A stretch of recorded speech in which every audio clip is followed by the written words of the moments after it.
एक भर पे कहानी की शुरुआत एक सच्ची कहानी से करते हैं। इस कहानी का नाम है आसेबी घर। हम लोग इन दिनों बहुत परेशान थे। बात ये थी कि मालिक मकान ने हमें घर खाली करने का नोटिस दे दिया था। मेरे वाले सरकारी मुलाजिम थे। तनख्वाह बस इतनी थी कि गुजरोकात हो जाती थी। मैं अभी ज़ेरे तालीम था। मुझसे 2 छोटी बहनें थीं, वो भी स्कूल में पढ़ रही थी, लिहाजा आमदनी का कोई दूसरा वसीला नहीं था।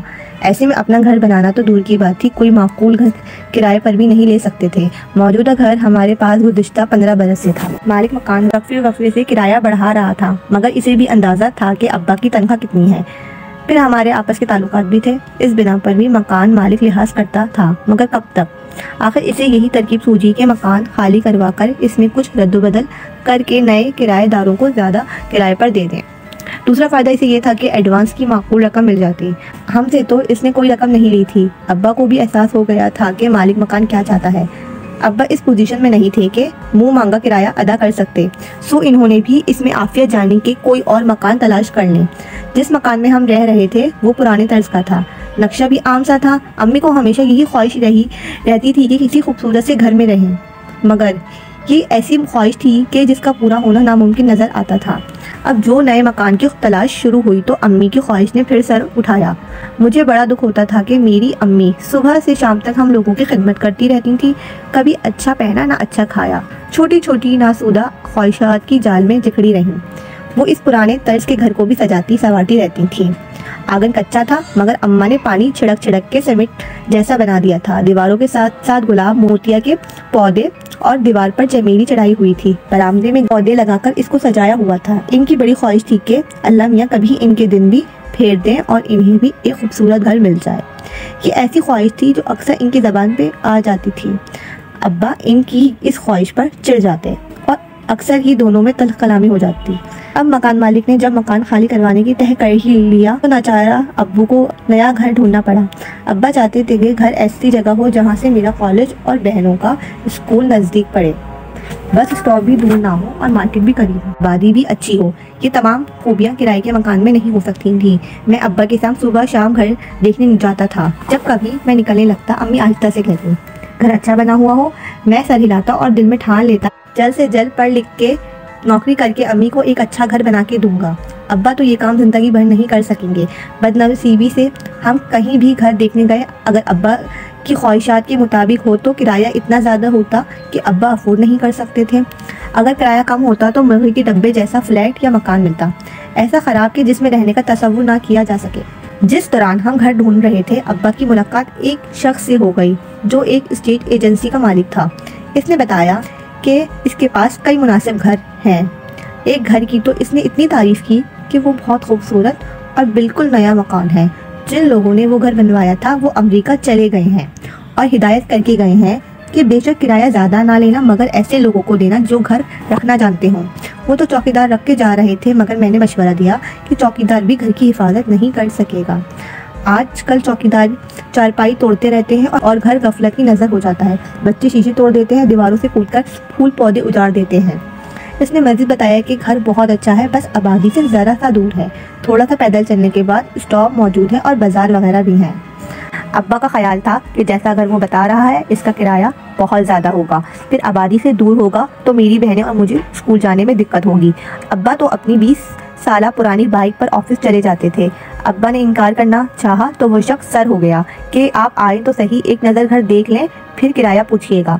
अगर आपकी मर्ज़ी के मुताबिक ना हो तो बेशक कोई ज़बरदस्ती नहीं है। आखिर कुछ रोज़ बाद हर जगह से मायूस होकर मैं और अब्बा इस इलाके में पहुंच गए जहां वो घर मौजूद था। इस घर से कुछ दूर इस शख्स की स्टेट एजेंसी थी। जब हम वहां पहुंचे तो ये देखकर हैरान रह गए। वो कोई छोटा मोटा घर नहीं था, बल्कि बहुत खूबसूरत बंगला था। बाहर यहाँ से वहाँ तक लॉन था, पौधे फूल, मगर देखभाल ना होने की वजह से घास लंबी हो गई थी और पौधे तकरीबन सूख रहे थे। मगर घर बहुत शानदार था। 3 bedrooms, drawing rooms, kitchen, tiles लगे बाथरूम्स, इनमें खूबसूरत टब और जदीद तर्ज के नलके और शावर लगे हुए थे। ये तुम हमें कहाँ ले आए भाई? अब्बा सटपटा कर बोले, हम इस काबिल नहीं हैं कि इस बंगले का किराया अदा कर सकें। हमें तो कोई छोटा मोटा घर चाहिए। ये महल हम क्या करेंगे? साहब, आपको बताया ना कि मालिक मकान इसके किराए की फिक्र नहीं है। वो तो ये चाहते हैं कि इस घर की देखभाल होती रहे। तो उल्टा चौकीदार को पैसे दे के रखना पड़ता। आप जितना किराया इस घर का दे रहे हैं, जहाँ आप रहते हैं, इतना ही दीजिएगा। मैं मुतमईन हो जाऊँगा कि मैंने घर किसी शरीफ आदमी के हवाले किया है। क्या मतलब? मैं तो उस मकान के सिर्फ 1500 देता हूँ। अब्बा ने चुपती हुई निगाहों से देखा। 1500? वो आदमी ज़रा चुप हो गया। अच्छा ये बताएं कि आप लोग घर की देखभाल तो सही से रखेंगे ना? बाज़ लोग घर का सत्यानाश कर देते हैं। दरअसल मुझे मेरे दोस्त ने बताया था कि आपकी वाइफ ने घर बहुत अच्छा रखा हुआ है। इस शख्स ने अब्बा के ऐसे दोस्त का हवाला दिया जो इत्तेफाक से इसका भी जानने वाला था और इसी ने इस शख्स की मुलाकात करवाई थी। ठीक है अब्बा, घर अच्छा है। अम्मी तो कितना ख्याल रखती हैं घर का। मैंने फ़ौरन हामी भर ली। शाह आलिक मकान तवील अरसे के लिए बाहर गए हैं। फ़िलहाल 4-5 बरस तक इनके आने की उम्मीद नहीं है। इस अरसे में मैं बाइक पे फरहा और सबा को स्टॉप तक छोड़ लूँगा। मेरे लिए तो स्टॉप ज़्यादा दूर नहीं है। और क्या, जवान बच्चे हो, इस शख्स ने फ़ौरन कहा। अब्बा सोच में पड़ गए। इसके सिवा चारा भी नहीं था और कोई दूसरा घर दस्तयाब भी नहीं था तो किराया बहुत था। ठीक है, मैं कल आके बताऊंगा, अब्बा ने जवाब दिया। मैं रास्ते भर अब्बा को कायल करता रहा कि अब्बा घर बहुत अच्छा है, आसपास और भी घर बन रहे हैं, शाम को अम्मी को ले आएंगे, वो घर देखकर खुश हो जाएंगी। नौकरी कर लूँगा तो हम अपना घर बना लेंगे। दरअसल मैं चाहता था कि अम्मी खुश हो जाएं। घर पहुंच के सबसे पहले अम्मी को खुशखबरी सुनाई। अम्मी तो एकदम से खुश हो गईं। अंधेरा ना हो जाता तो मैं अभी चले जाती, वो खुश होकर बोली। अब्बा किसी काम से बाहर गए तो मैंने दिल खोल के इस घर की तारीफ़ की और एक एक चीज़ की तफसील बताई। अम्मी सारी तफसील सुन के बहुत खुश हुई। कहने लगी, मैंने कुछ पैसे जोड़ रखे हैं और एक कमेटी भी डाली है तो लंबी मगर जल्दी मिल जाएगी। हम इन पैसों से ड्राइंग रूम के लिए सामान खरीद लेंगे।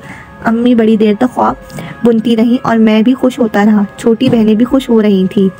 अगले रोज़ अम्मी, दोनों बहनें और मैं एक टैक्सी में अब्बू के साथ रवाना हुए। अब्बू ने रात को भी कई बार ये बात की कि घर आबादी से काफ़ी दूर है और रास्ते में भी यही कहते रहे। मैं हैरान था कि अब्बू को दूसरा घर मिल नहीं रहा, फिर भी इस घर में बुराइयां ढूंढ रहे हैं। बहरहाल हम सब जब वहाँ पहुँचे तो अम्मी की तो बाँचें खुल गईं। बहनें भी बहुत खुश हुईं। एक बहन बोली, है यहाँ पढ़ने में कितना मज़ा आएगा। दूसरी बोली, शाम को बैडमिंटन भी खेलेंगे। अम्मी ने दरवाज़ा खोला तो अम्मी बहुत खुश हुईं। अम्मी तो बार बार अंदर बाहर चक्कर लगा रही थी। इन्हें यकीन नहीं आ रहा था कि इतना खूबसूरत घर इनको मिल जाएगा। वो बोली, ऐसा घर तो जंगल में भी मिल जाएगा तो मैं बखुशी रह सकती हूँ। फिर इनकी निगाहें सामने वाले वीरान प्लाट पे पड़ी जहाँ बेहद वहशत थी। वहाँ भी एक नामुकम्मल घर मौजूद था। ये भी बन रहा था शायद। खुदा करे अच्छे पड़ोसी हों। हम बड़ी देर तक वहाँ रहे। अब्बा ने जब सबको राज़ी देखा तो वापसी पर स्टेट एजेंसी से बात तय करके आ गए।